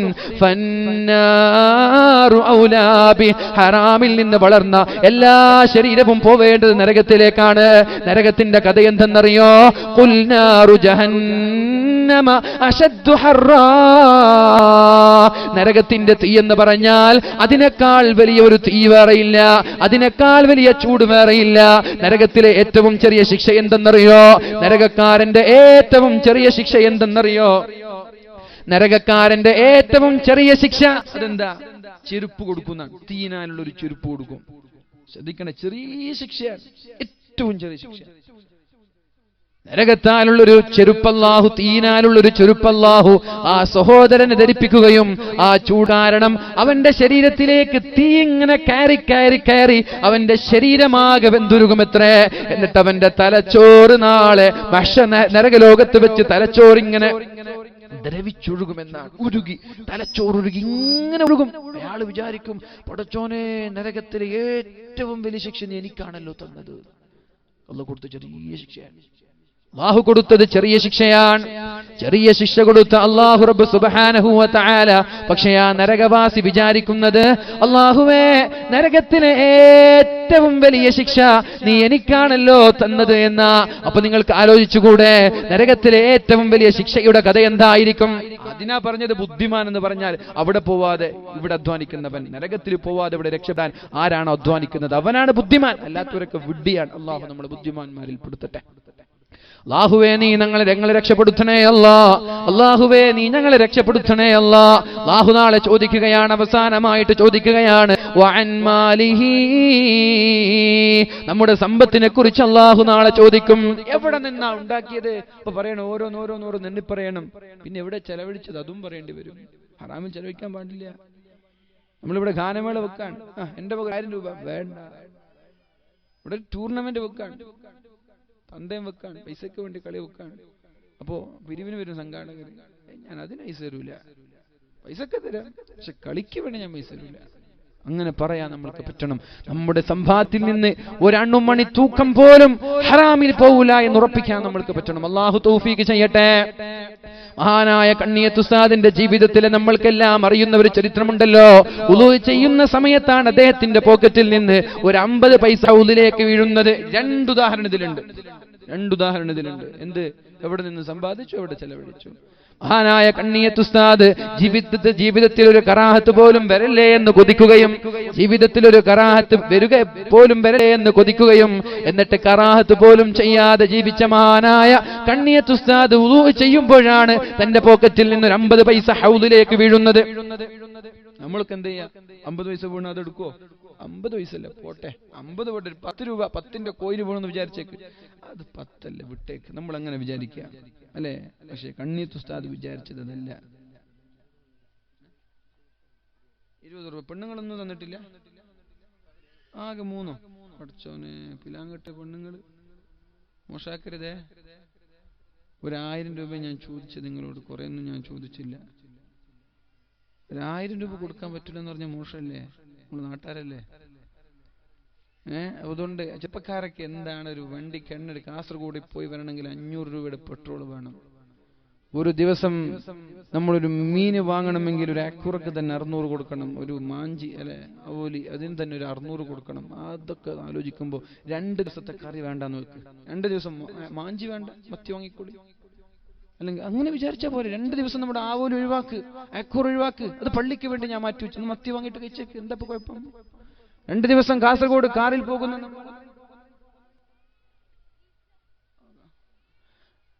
കാസർഗോഡ് പോകുന്ന നമ്മൾ ഒരു ദിവസം ബൈക്കിൽ പോയി ഒരു 500 രൂപ ഇല്ല, എന്റെ പള്ളിക്ക് വേണ്ടി ഞാൻ കൊടുക്കണം. എന്റെ പള്ളിക്കല്ല, എന്റെ ഖബറിലേക്ക്, എനിക്ക് വേണ്ടി, പിന്നെ അങ്ങോട്ടേക്കാർക്കല്ല, എന്റെ ഖബറിലേക്ക് വേണ്ടി. അള്ളാഹു തൗഫീഖ് ചെയ്യട്ടെ.